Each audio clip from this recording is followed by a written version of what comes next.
So, hi Peter, could you introduce yourself and tell me a bit about your background, where you're from, and things about your family? Yes, thank you, Debs. My name's Peter Dawe.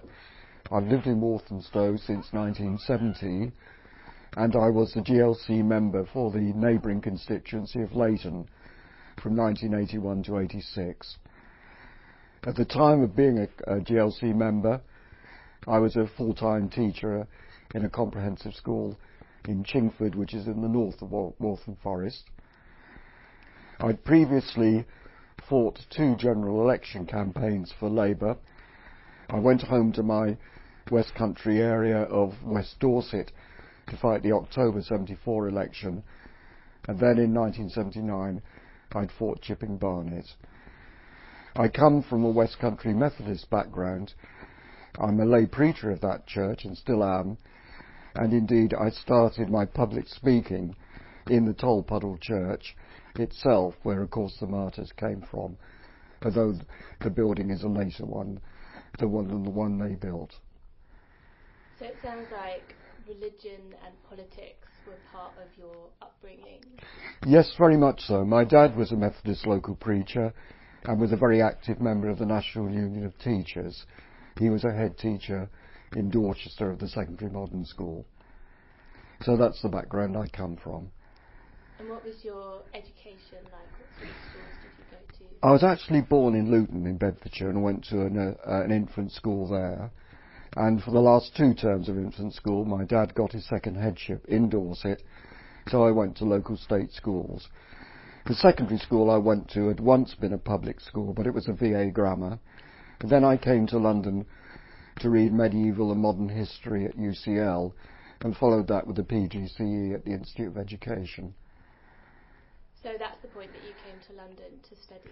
Yes, I came in October 66 to study at UCL. And what was that like, moving to London? It's something I wanted to do. I mean, I was far from unfamiliar with London from day trips, and it was the time to be in London, wasn't it? 66 onwards, swinging London, and at the same time, it was really good to be taught by some of the world's leading historians in their period. It was a great time, and I think it's one of the highlights of my life. And what else was happening for you in your life in the kind of 70s and 80s, in the period running up to... Well, the main thing, of course, is I met my wife Janet at church in 1971, and I married her a year later and had 2 children. Martin, who was born in 1975, and our daughter Elizabeth, who was born in 1980. So I had an ordinary family life and an ordinary job as a teacher. It was a great place. London is always a great place to live, and I think institutions like the GLC have helped to make it so. And what schools were you teaching in at the time? I started teaching in St George Monarchs when it was a 14 to 18 boys comprehensive. It had previously been a leading London grammar school. Then I went on to become head of year in Chingford in the north of the borough, and then I returned to St George Monarchs just after the GLC went in 1988. It had then become a mixed sixth form college. It was very multicultural. And whereabouts were you living in London? I've always lived in Walthamstow. I was in Diggs for the first few years till we married. Then we lived near Blackhorse Road Station, and now, and from December 76 in fact, we've lived very near Wood Street Station on the Chingford Main Line branch. And what do you like about that area of London?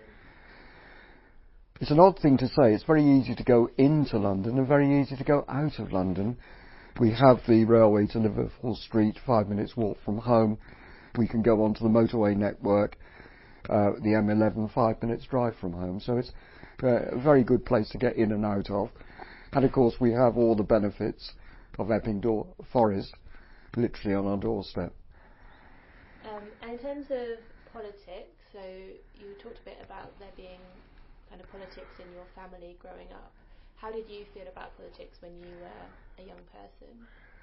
I can't remember ever being other than Labour, or my father other than being Labour, with one exception, when he voted tactically to the Liberals in February 74, to which there was only one answer by my standing as a Labour candidate in October, the second election of that year.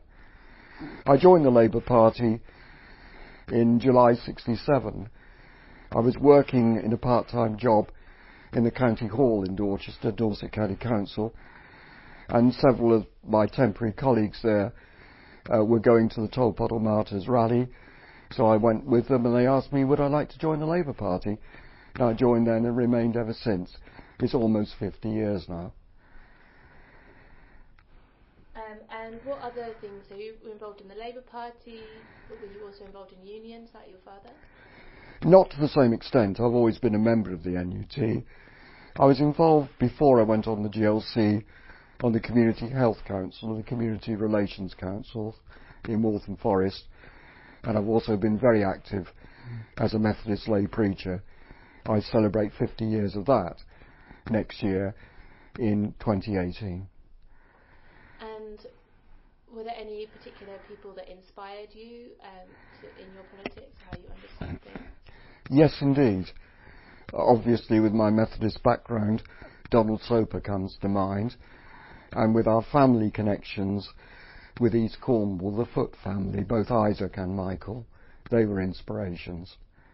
And what was it about them that inspired you? Very much the way in which they use the political system to challenge injustice, putting forward a rational case, and obviously there's the Methodist connection as well, with both of them. So you were in London in the late 60s and 70s. Yes. And you were, what was it like being part of the Labour Party in London at that time? I wasn't active in the party in London until I started working in the autumn of 1970. It's the old story, you go along to the Labour Party branch meeting and a month later you end up Ward Secretary, at least that's what happened to me. At the time, Labour had very few local authorities under its control in 1970, and there was a lot of excitement of winning Waltham Forest back in 1971, which has been Labour held, I believe, with only 2 exceptions ever since. So, what was the local party like? It was a very mixed party in the sense that you had people who'd been in it all their lives, and you had younger, mainly professional people like myself, who were moving into the area. Many of us were in the public sector. All of us were very committed to racial justice and extending educational opportunity.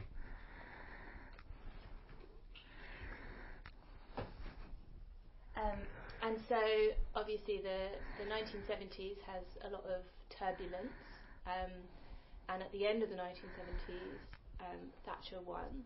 What are your memories of that period and of Thatcher coming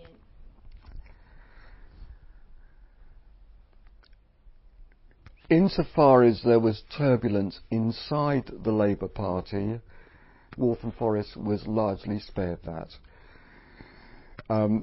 There was, to some extent, a generational struggle. I suppose there always will be, between the younger and more radical members and the older members at the time.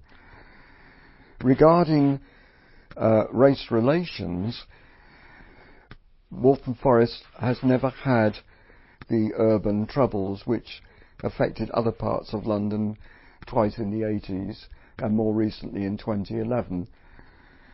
I'd put that down to the fact that there's been relatively little far-right organisation, except they did try in 74 under the name of Waltham Forest Residents Association, who were really the National Front.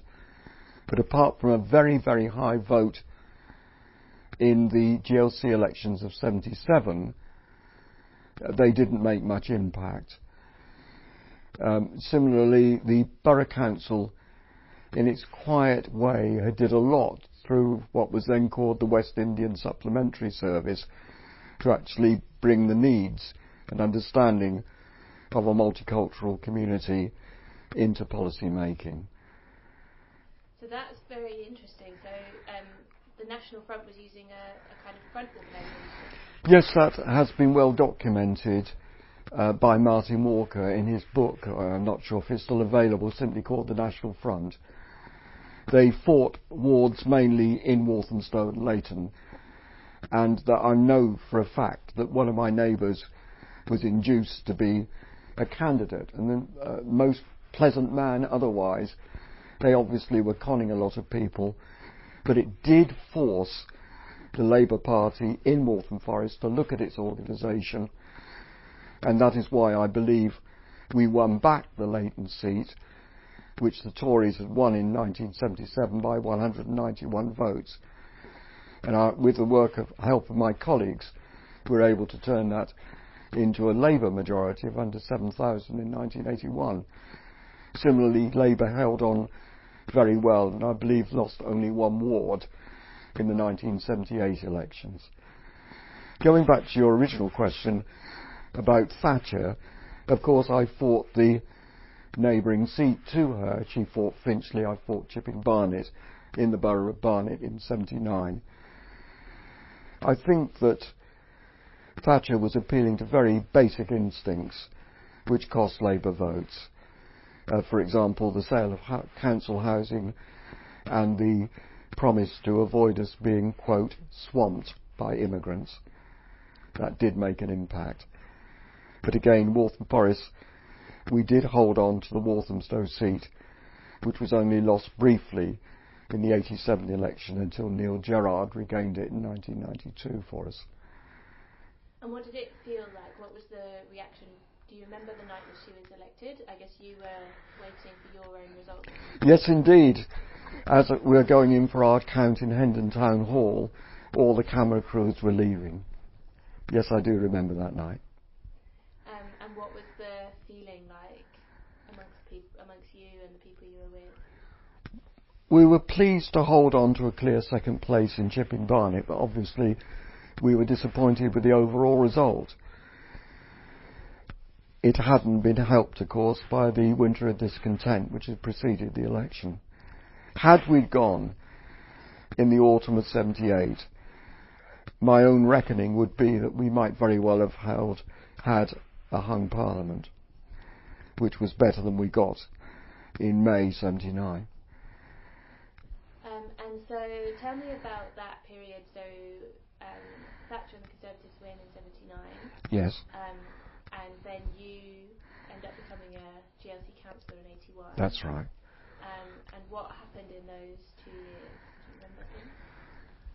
Yes, indeed. I was applying for further promotion in teaching. I'd had several interviews where I was runner-up, and I can tell you exactly how I became a GLC councillor. It was in January 1981. The election, of course, was to be held at the beginning of May of that year. The candidate for Leighton had withdrawn from the candidacy, and I had a phone call one evening saying, please give your reply in 48 hours whether you want your name to go forward, because I was well known at that time in Labour Party circles in Waltham Forest, as I had been the vice chair of the local government committee in the mid-70s, which oversaw the selection of candidates for the 1978 election. I thought about it, put my hat in the ring, and of the 6 people shortlisted, I was lucky enough to be the person elected by the party members. And at this point you had a full-time job? As I did right through until the late 90s, where I took voluntary redundancy. Unfortunately, when I'd finished my Masters, which was part of the redundancy deal, I had a cardiac arrest, survived, but took early retirement from the teaching profession, though I have had a part-time job since then, in the early 2000s. But this must have been a busy time in the early 80s. Oh, it was ridiculously busy. I would be teaching until lunchtime, and then perhaps 4 afternoons a week I would drive straight up to County Hall for a committee meeting or a full council meeting. The full council meetings went on to quite late at night. But one thing about County Hall was there were excellent refreshment facilities, so one could have a meal there.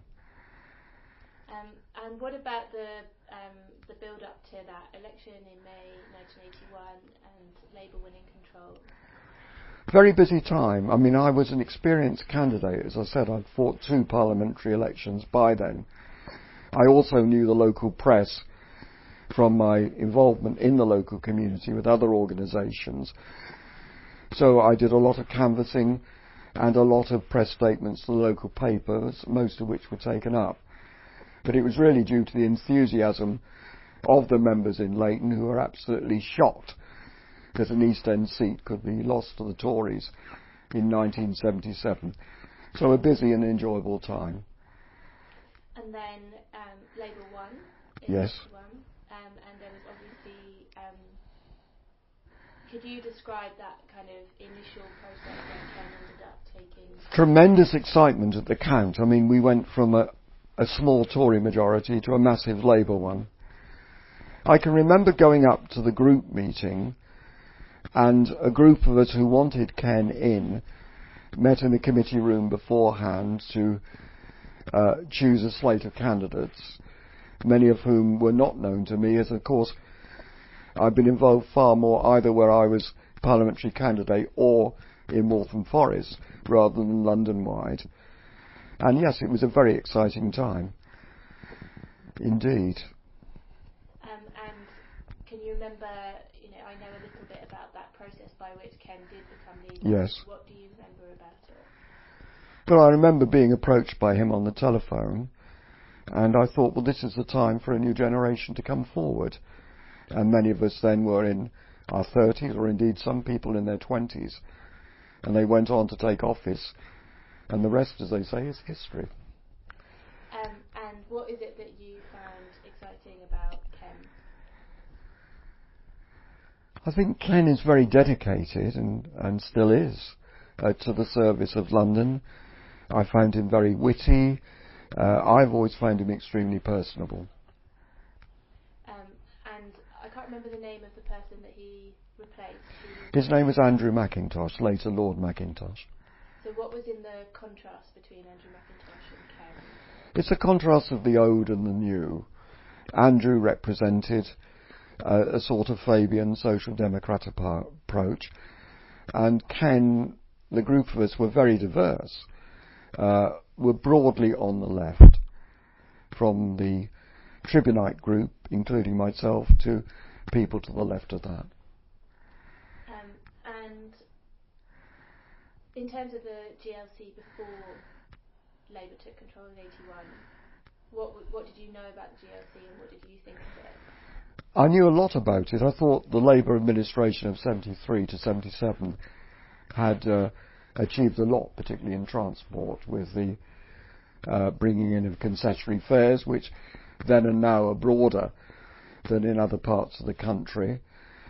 We had an excellent GLC councillor in Walthamstow, in Robin Young, who was also a Haringey councillor, and he was there for 8 years, and he gave us very informative reports at every general committee once a month of what he was doing at County Hall.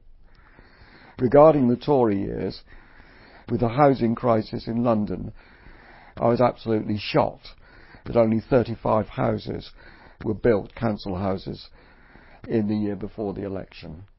It seemed to be completely out of touch with London needs. And you talked a bit about London being an exciting time from 1966 when you arrived. What sort of things were happening in London and in those social movements? Which things excited you? I think a lot of groups were forming, particularly in the ethnic minorities in our own borough, and it was really good to work with them, particularly when I was elected, and then able to get them grants to support them in their work. I think of the Indian Muslim Federation, of various other groups like that whom we were able to support. So tell me about the the committees you got involved in and how that happened? Well, we were asked on which committees we could serve, and I chose, obviously, the Ethnic Minorities Committee. I believe we were the first local authority in the country to have one. I was very much involved in what was then styled race relations work in my own borough and in my own church as well. The other committee, main committee I was on, was the Transport Committee. I must confess to being a lifelong transport enthusiast, and I was very much at home there, and it was really exciting to bring in the fares fare scheme, the zonal fares on the underground and buses, the overnight lorry ban, and many other causes dear to my heart. I also served from the beginning on the Lee Valley Regional Park Authority, where the GLC put up the majority of the money, but did not have a numerical majority on the members, and that was very good as well. We managed to be involved in the environmental movement, particularly to save Walthamstow marshes from gravel extraction, and I worked very closely and carefully with a Hackney-based group led by John and Jane Nash of the Save the Marshes campaign. We also saved the Leighton marshes, and it's really good now to walk down the Lee Valley and see it as a fantastic nature reserve, and the alternative would have been horrendous of lorries going in and out all day. I did also chair for 2.5 years the Race and Housing Action Group in Tower Hamlets. This was a group of myself, GLC officers and representatives of different communities in Tower Hamlets. There's a story behind this one. The GLC's predecessor, the LCC, had built council houses before London boroughs in any form existed. There was inter-party agreement, I believe, that in the 70s and 80s these should be transferred to the borough councils. Tower Hamlets was the only borough where I believe we had housing when elected in 81. We worked with the Tower Hamlets on a joint management committee, but this did not work. It's my judgment, looking back as one can, and at the time, that there was institutional racism in the provision of housing, and some of the views expressed to me outside of the meeting by Tower Hamlets councillors, Labour councillors indeed, pointed in that direction. So the decision was made, presumably by the policy committee at GLC, that we resume control of our housing until it was handed over in 1985, as it had to be, and that we would set precedents by ensuring that the voices and the aspirations of the local community, particularly the Sylheti Bengali community, were heard. And it was a great experience working with those communities to actually ensure that their needs were looked at in the provision of housing, from everything from the size of housing to the policies which would push people forward on the housing waiting list. So, it was the Action Housing Network? It was the Race and Housing Action Group for Tower Hamlets. Race and Housing Action Group. That's right. And so this was a separate thing from Tower Hamlets Council? It was a GLC advisory group which advised both our housing committee, on which I didn't serve because I had limited time off work, and the Ethnic Minorities Committee, on which I did serve. And it basically, you developed new methods for allocating housing or for doing consultation, or? Yes, generally. I mean, we're talking now of over 30 years ago, so I can't remember every single detail, nor did I keep all the minutes of the meetings. But yes, generally I think that would be a fair resume of what we did and tried to do. And those, so I've seen some publications that some of which we got from you and some I've seen elsewhere, which have been about housing allocation in Tower Hamlets. Yes, indeed. There was a scandal about that, which was brought to our attention at Council by a pressure group whose acronym was Shapers. I forget the full spelling out of that, Shapers. Obviously it was Spitalfields, in which people were denied housing or appropriate housing, and I think that was one of the spurs to setting this group up. And what about the Ethnic Minorities Committee? Can you tell us a bit about that? Yes, indeed. It's probably best remembered now for its grant giving to local groups across London. People criticised us for throwing public money around. That is not true. We had, as well as the officers' report on the organisations, for every grant we gave, there was also a supplementary report from the finance department of the GLC, which was neutral, and the legal department. It was really good to see so much money going into organisations. That's what we're best remembered for, but there were other things as well. During the time of the election, of course, the Troubles took place in Brixton, and during our period in County Hall, later again in Brixton, and of course in Tottenham, Broadwater Farm Estate, we had our own experts to look at this situation, and we agree with a lot of what Scarman said about racial disadvantage. But we were first to point out the problem of institutional racism as well in many organisations, not least the Metropolitan Police. And it was good to see 16, 17 years later that the Macpherson Committee came to the same conclusion, and that steps have been taken by the police since then in the last 18 years. So when you say you've got experts in, what sort of things did those experts do? They helped us write the papers to a large extent. We also had a subcommittee which, if my memory is right, was called the Anti-Racist Programme Subcommittee, which was a body representing various groups ranging from the British Council of Churches to the Institute to Race Relations and other groups. Bernie Grant, for example, was one member of that. I'm sure he's well known to most Londoners, remembered by them. And this group did feed in, like the Tower Hamlets group, a lot of useful insights and knowledge, and helped us produce those publications which related to the situation of black and Asian people in London. And what were the consequences of those reports?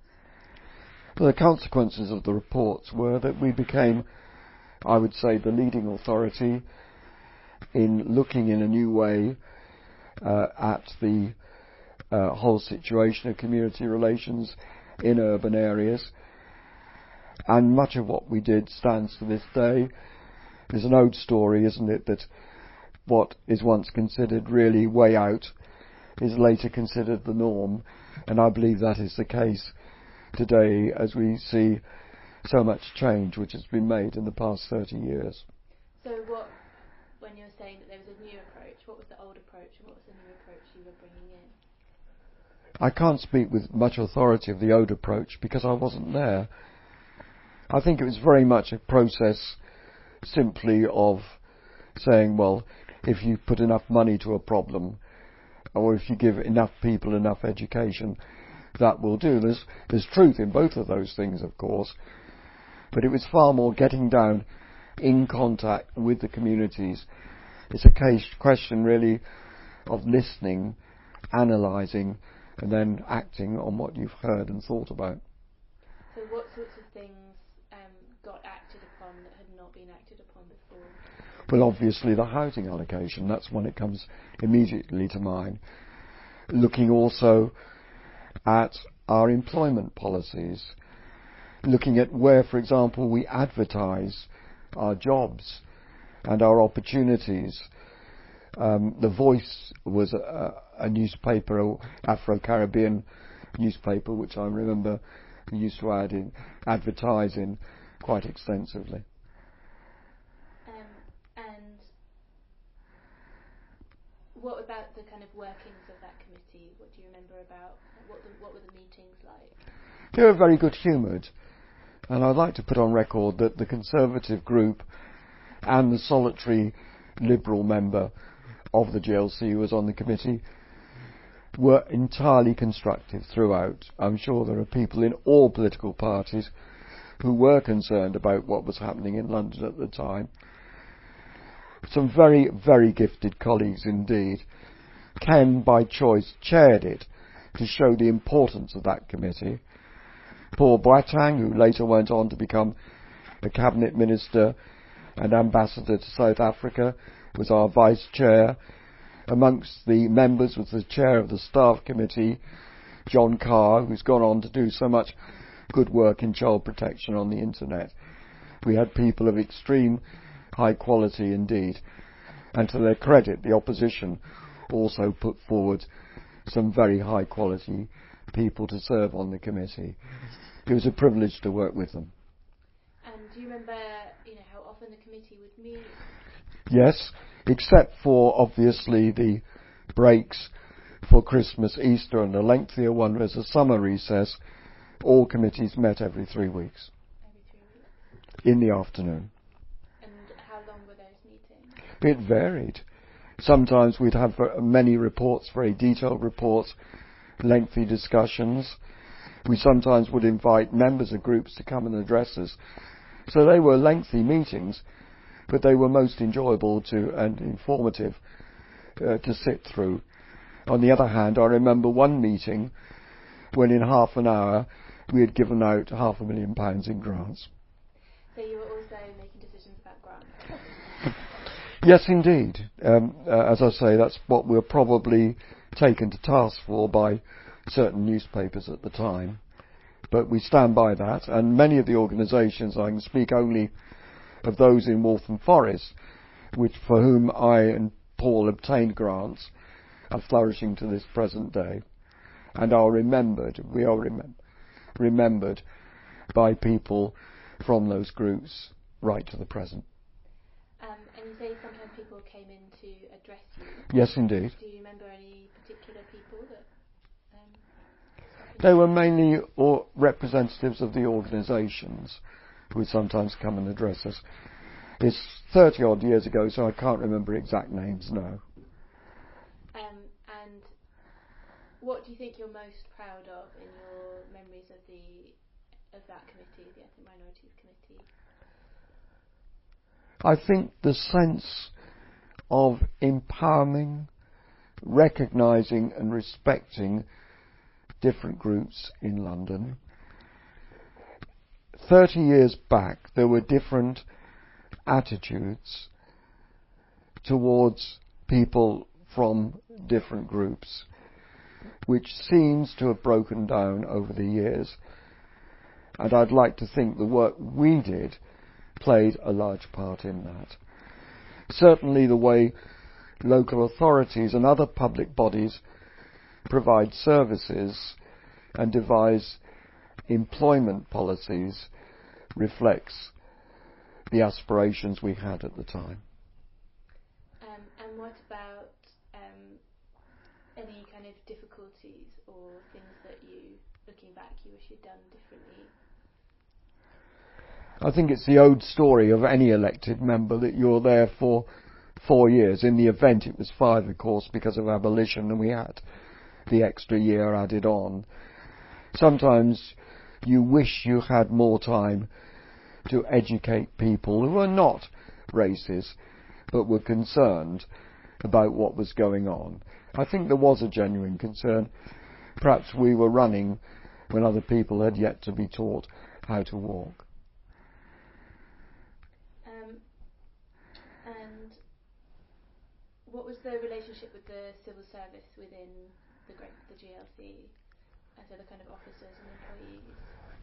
No, I was not a committee chair or a member of policy committee, so I can make no comment on that. I found the officers helpful, polite, and highly professional at all times.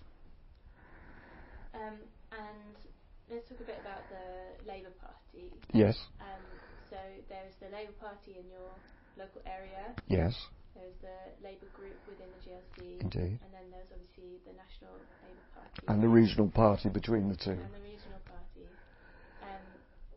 So could you talk a bit about the relationships between these different parts of the Labour Party? The local party I had good relationships with. I reported back every month to the General Committee, which is the governing body of the Leighton Labour Party, which had representatives from the different ward parties and some trade unions on it. I always gave a written report, which my PA would type up for me at County Hall. Yes, we still had typewriters then, and would then photocopy and give out at the meeting. So I believed in keeping contact with the party throughout, particularly when we were going to make controversial decisions. I took a full part in that party's life. I spoke to branch meetings when asked. I assisted in the 1983 general election in Leighton and generally involved myself in the social life of the party as well. So the relationship there was good. The party particularly appreciated my links with the local press, and I ensured that everybody, party members or not, who took the local paper, as people did in those days, was able to see what I was doing and hear my views on what we were doing. As regards the regional party did have representatives on the GLC group.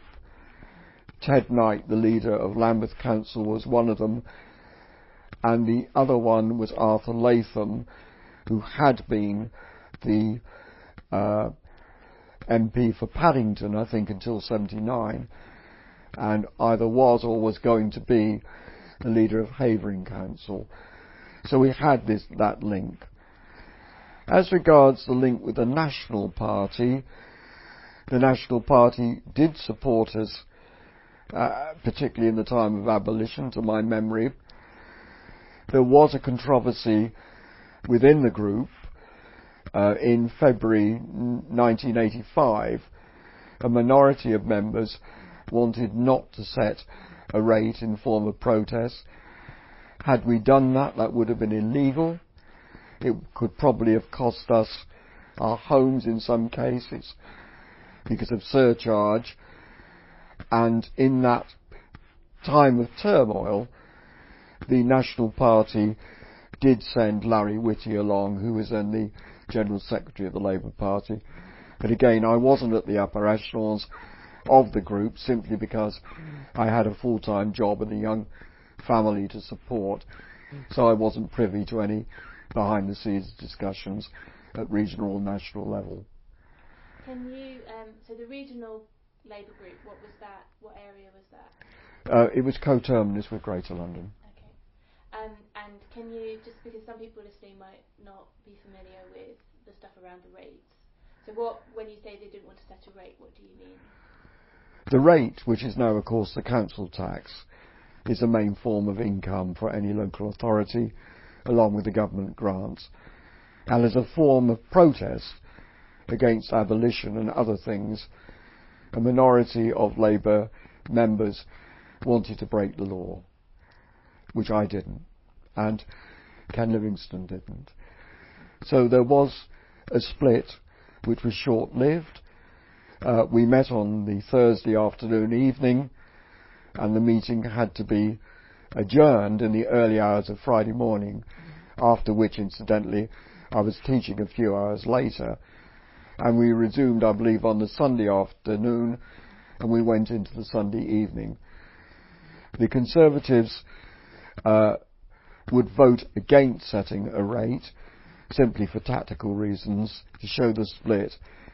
But when the Chief Executive said, you've got to vote this time, implying you've got to vote what you really mean, it was surprising how they came across and voted with the Labour group.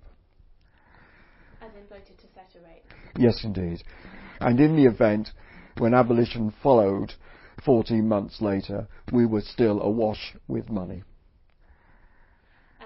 And so, can you explain a bit more as well about why your houses would have been up? Yes, it was a system then called surcharge.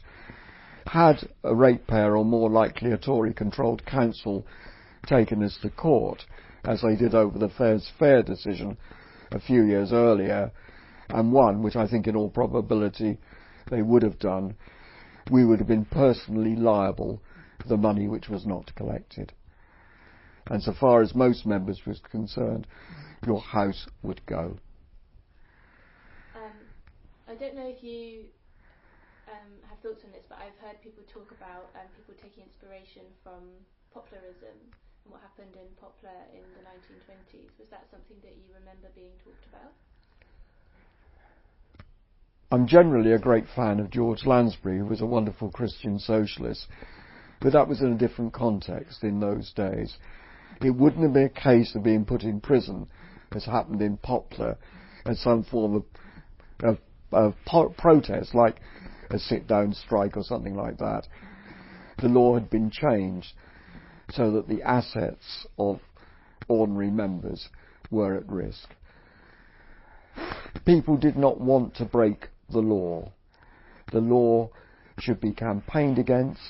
In many instances, we took legal advice on many of our decisions, particularly at Ethnic Minorities Committee, to go up to the limit of the law, and we did.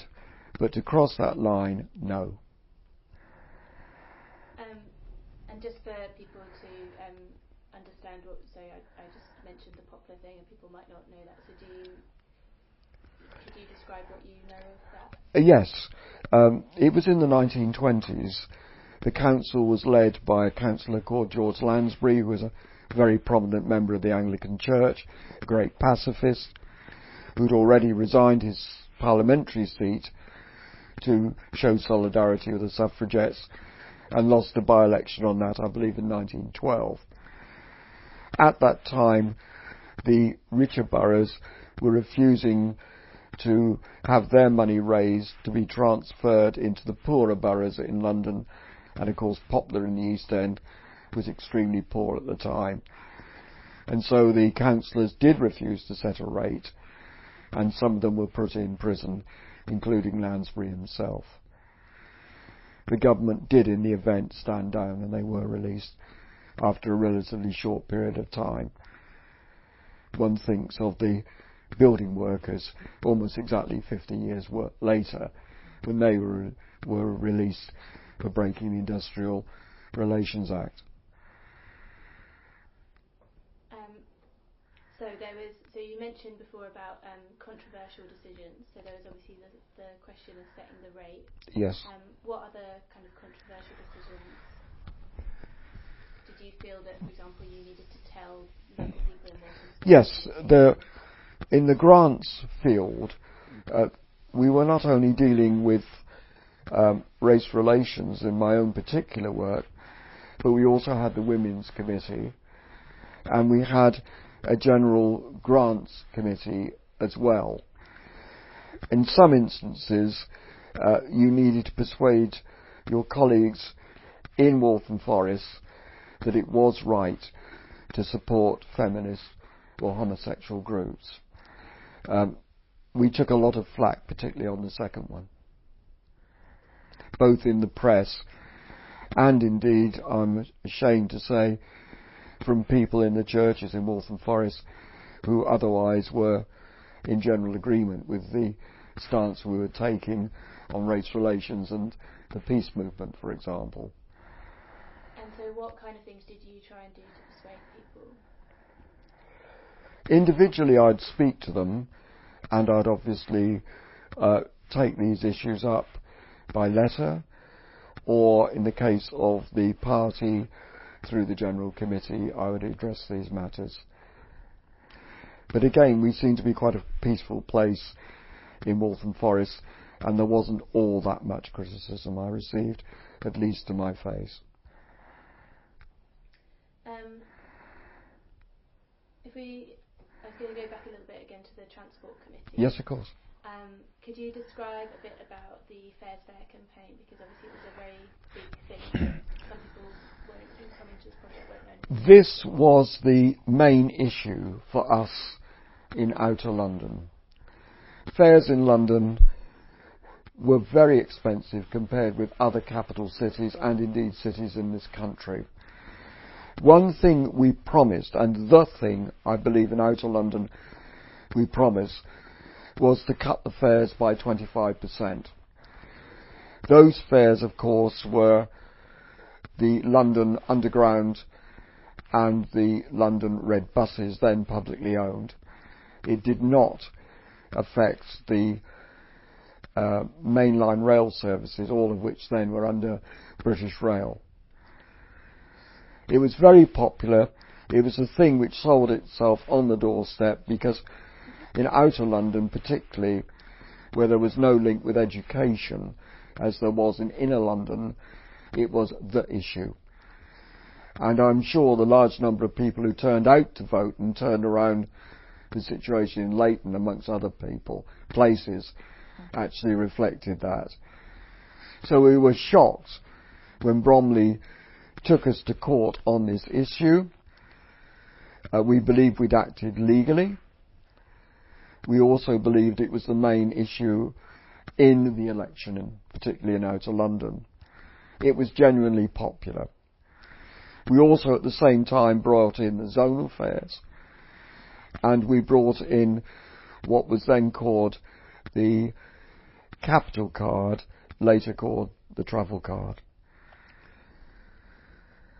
We were taken to court by Bromley. It went through a series of courts in the way things do, to the Court of Appeal, and then to the law lords, notably and notoriously Lord Denning, who upheld what the Tory council wanted. They argued that there were no tube services in Bromley, and so they were paying more for getting less. We were maintaining that we had the right to do this, and indeed when London Transport was transferred from being a nationalised industry to an arm's length body linked to the GLC, Margaret Thatcher, who was then the environment spokesperson in the House of Commons, said that that means that if they have an election which goes a certain way, and she absolutely predicted what happened in 81 of all people. I think it was our first confrontation, and in the event we had to put up the fares, but a year later, again due to the legal expertise we were able to buy in, we were able to reduce the fares. But the principles we brought in of fares pair still stand today, if only the level of fares had remained the same.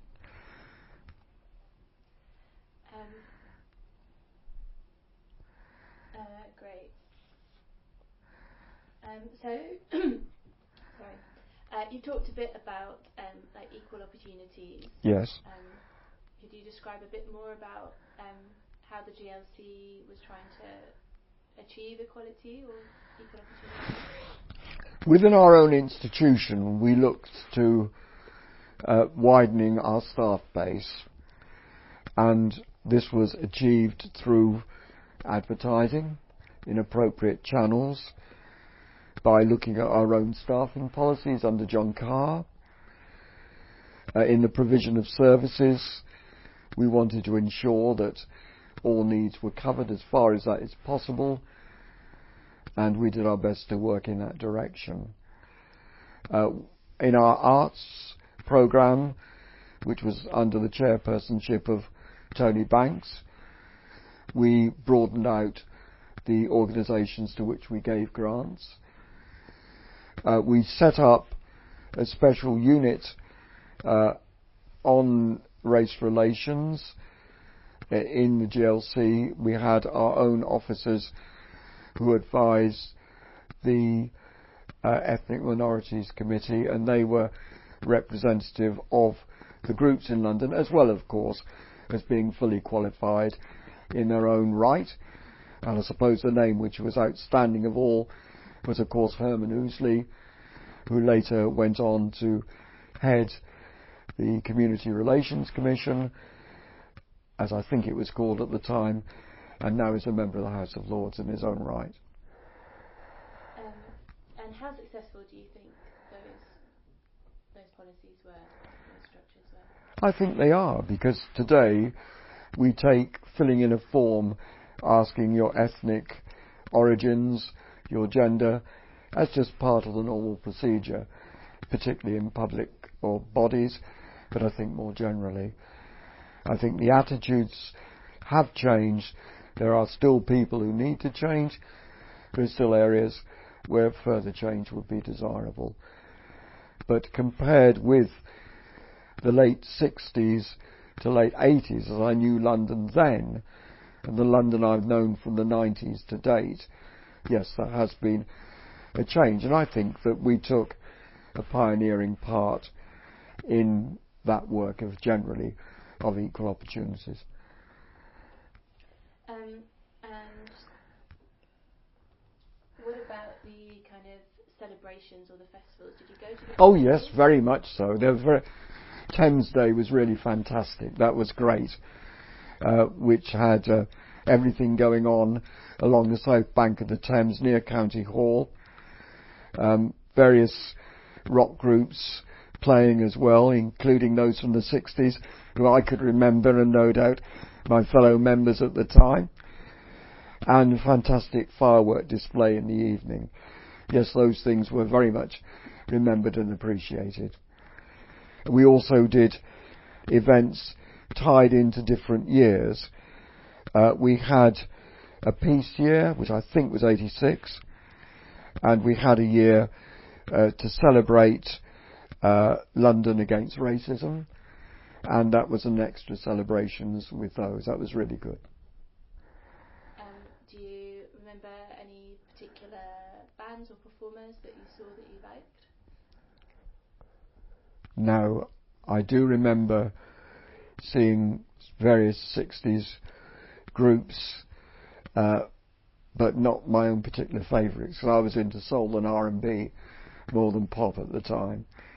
But Jerry and the Pacemakers, I believe, played once. I remember the Tremolos played in the Queen Elizabeth Hall. I can't remember the others, but I'm sure they were there. And tell me about Thames Day. Was that a one-off? It happened every year? It was. That was every year. I cannot remember whether we initiated it or whether, like the saying GLC working for London, it was inherited by our predecessors, from our predecessors. And what did the festivals feel like? It's good to see so many people in the summer in London enjoying themselves, coming from all over London, and I suspect beyond as well. And of course, that has now continued. Now we have the Mayor of London with the various firework displays to this day.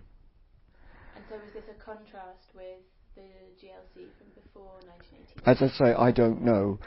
In outer London, we tend to keep ourselves a bit to ourselves unless we go into central London to work, shop, or go to theatre. So thinking a bit about what it was like working within the GLC, how did people get on with each other at work or outside of work? At County Hall? Yeah. Yes, I found the relationship was very professional. People have drawn obvious comparisons with Parliament.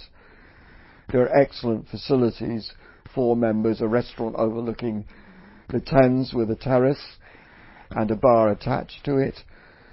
The relationships between individual people were generally cordial across the parties. It was almost like a club atmosphere. It doesn't mean that because you're nice to people, as you should be, I believe, it doesn't mean that you can still strongly disagree with them and make that public. But at the personal relationship, it was a very civilised place to be. And did you make friends there? Yes, indeed I did. Some of whom I'm in contact with to this day, but many of whom, indeed, some younger than myself, have died. And would you say that a community formed around GLC? Very much so, yes. I think that probably was always there, because I only did the one term of office, which in the event was the final term of office for everybody. But I think it did have a history of being like the place on the opposite bank of the Thames. And what did your friends and family think about you being a member of the GLC? Totally supportive. And one of the good things about County Hall was that these facilities were open around the year, bar bank holidays. And so I was able to bring up my 2 young children and my wife to lunch when we were in London, which they enjoyed, looking at the boats on the Thames.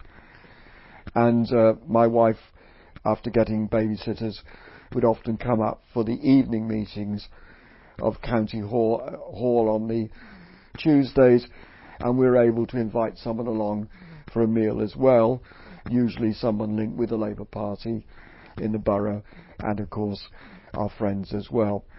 My parents were both alive then, very much alive, and my father was also pleased, and mother was also pleased to come up to County Hall and to meet people and find out you don't believe everything you read about them in the Daily Mail.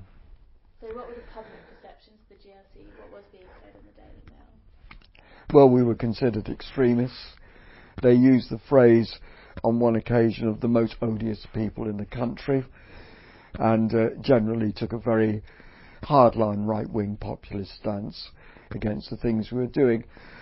Their main line, as other critics were at the time, was one of ridicule. And what influence do you think that had on the general public in London and outside London? I would have said surprisingly little, because I think the message got across that by removing local democracy, you're removing the influence people can have through their representatives and removing some of the identity of London itself. So it's come as no surprise that there is a consensus that there is a need for London-wide government, which we've had from the time of the Blair government to the present day. And there were kind of negative views about the GLC coming from the Daily Mail and the right-wing press, but were there other negative views about the GLC that you encountered from left-wing organisations? Well, there are always going to be people who say you're not left-wing enough, but we're concerned with practical policies, practical politics, and some people would never fully agree with what you're doing because they have their own strongly held ideological beliefs.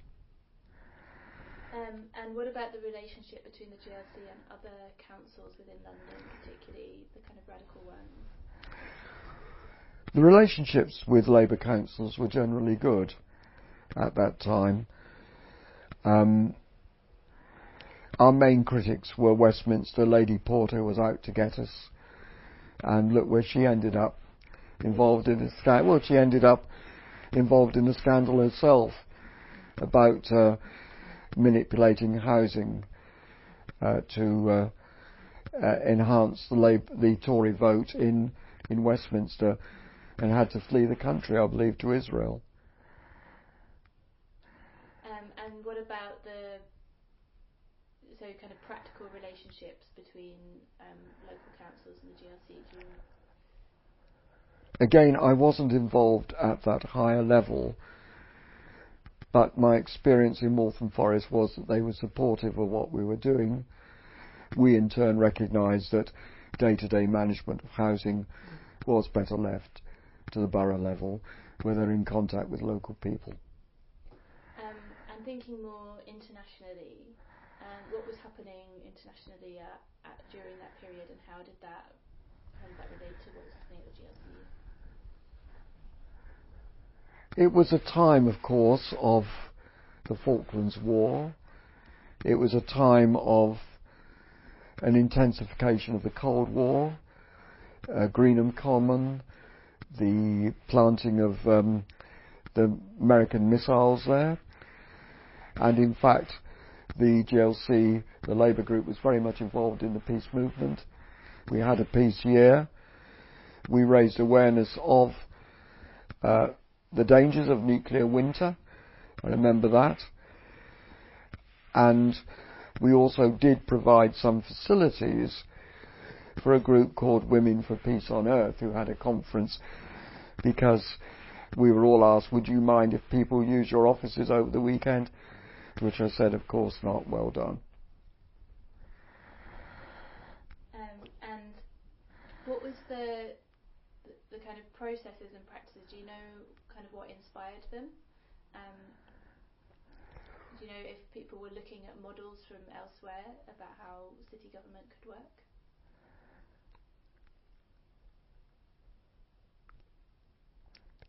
We certainly adopted things and expanded things which had been started elsewhere. I believe that Lambeth Borough Council was the first to have an explicitly ethnic minorities council, and of course South Yorkshire Metropolitan County Council, which was continuously Labour controlled from 1974, had pioneered the low fares policy. And so we're able to adopt, extend and improve what had been started elsewhere in this country. But I can't answer any international comparisons, except we would quote the level of fares in other capital cities compared with our own to make our case. And so thinking about specifically about abolition. Yes. What are your memories of that period? It was quite a long period because it came out of the blue in 1983 during the course of the general election. It wasn't expected. We could have foreseen something because of the dispute over the fares policy. The Conservatives were split in Parliament. There were those who saw the need for a London-wide authority, because remember, it was Macmillan's Conservative government in its London Government Act of 1963 which had set up the system of the GLC and the London boroughs, and then the Heath government in the 1972 Local Government Act, which had set up a similar arrangement of metropolitan county councils and metropolitan boroughs in the West Midlands and parts of the north of England. The Tories on the GLC were mainly against abolition and lobbied their own party very hard, and it's to their credit that we should remember them. There were various resolutions passed through the full council meeting of the Tuesday evening. The Tories themselves had set up, and they will give you details no doubt of this, their own lobbying regarding the government. It came as a great shock when it finally happened. 4 members, 3 Labour, 1 Tory, stood down in May 1985 on grounds of principle, saying we were only elected for 4 years as a protest.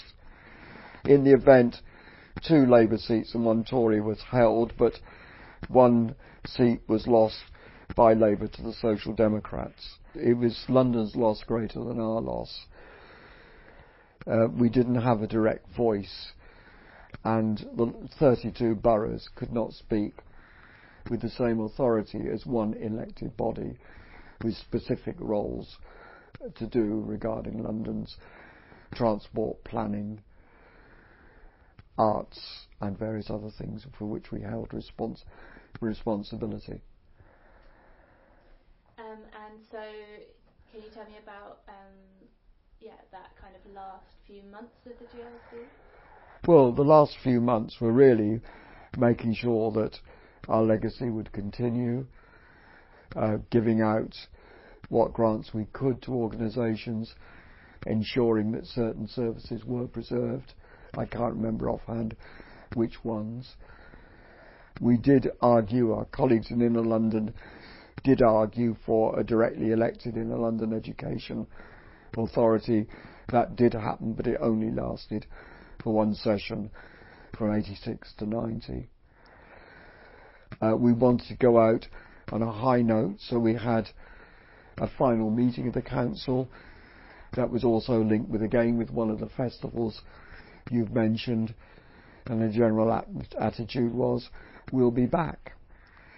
Well, it did take a good 10 years or more, but of course in the beginning of the 21st century London has a directly elected mayor and a directly elected assembly, which is supplemented under the proportional representation of minor parties as well. So the case for London government, we were right, and it has been proven. And so, thinking about the impact of being involved in the GLC, yes, personally, how did it impact on you and your life? Oh, very much so. It's one of the highlights of my life, along with my university education, and of all the things outside of my family, which has been very happy in its own right, I'd say it's the thing I most remembered, and possibly may even be remembered for. It was like having another university education. You had all the atmosphere, you had all this learning about London, and all this ability to actually change things for the better, and I think we did a good job. Had we been working with a Labour government, I think it would be an even better story. But people voted in 79 the way they did, and I'm sure many people by now have analysed why they voted in that way. And how has that experience shaped what happened afterwards, what you did with your life afterwards? During the course of the election, of the GLC's life, when I entered it, I was the National Vice Chair of the Christian Socialist Movement. In 1980 I became their chair on a voluntary basis and remained so for the next 10 years, which involved me meeting very interesting people, going to interesting places, and getting the Christian Socialist Movement, which now styles itself, I believe, Christians on the Left, to affiliate to the Labour Party in 1988. And I remember going with our General Secretary, Elizabeth Hogg, and Lord Soper to hand over the cheque in the Labour Party headquarters, which were then in Walworth Road. I became very involved as a school governor, and I also continued in education until I took voluntary redundancy when our sixth form college lost a lot of money in the late 90s. I did suffer cardiac arrest the following year, and so I've not been able to return to full-time work, but I'm now very active in the community as a school governor, as a magistrate for over 14 years, and indeed for the last 8 years I've been on the body which interviews people who wish to be magistrates for all the courts in North and East London. So I've been involved in the community, and yes, I'm still taking church services for every quarter. And how do you think the GLC of that time impacted on London's community? Oh, very much, very much. As I say, the legacy is around us. As I came on the train here this morning to be interviewed by you, Debs, the train is still in Zone 4. I'm now of an age where I can actually enjoy the Freedom Pass. I voted for others in the 1980s, so that's two things. We drove over Walthamstow marshes, alive with wildlife and people walking around, not gravel pits. When I got off the train at Hackney Downs, there's a plaque there celebrating the work the GLC committee did in the name of Dave Wetzel, which brought back many memories. And as I've already said at some length, no doubt, the impact we've made not only on transport, on the environment and on ethnic relations have remained and grown. But what was considered once controversial is now considered the normal. And I think that is the success of anything. Look, for example, the controversy when I was in my pram about bringing in the National Health Service, and how only this morning the Conservative Secretary of State said the National Health Service is one of this country's greatest achievements. That, I think, speaks for itself, and speaks for itself the GLC achievements as well. And what do you think that, you kind of talking about the successes of the GLC, can you think of any kind of general failures of the GLC of that time? As I've said already, I think at times we expected to run when people had not fully yet learnt how to walk. I think looking back, but it's so difficult to speculate, is not what someone who's trained as a historian should ever do. But I think that we could have handled the relationships with government in a different way. But I wasn't there in that position high enough to influence that. And what do you think would have happened if the GLC hadn't been abolished? We would have had lower fares to start with, and consistently, and we would have had direct representation in those missing years from 86 to the early 20s. And why do you think that this history has been forgotten or is not so well known? It's difficult to say whether it has been forgotten. I think for those of us who were around at the time and involved in the time, it has been remembered. But of course younger generations have come along to whom Margaret Thatcher has as much history as Winston Churchill or David Lloyd George. So I think the story needs to be told, and it needs to be looked at objectively.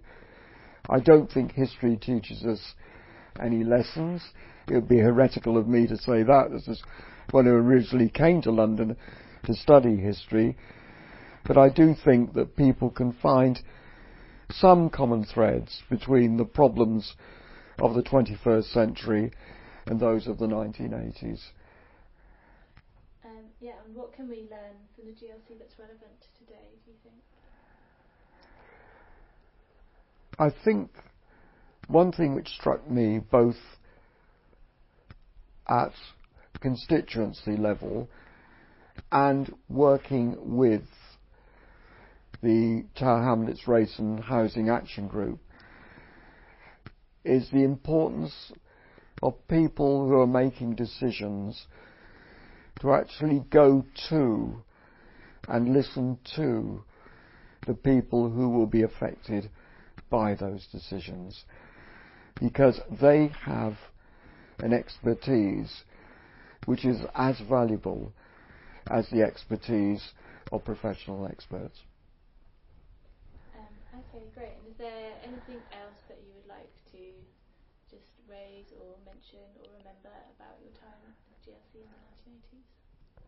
I'd like to thank the people of Leighton who actually elected me, the party members who supported me, and above all my wife Janet, who supported me throughout this period and didn't mind me going off to all these meetings and filling a house with all the committee papers.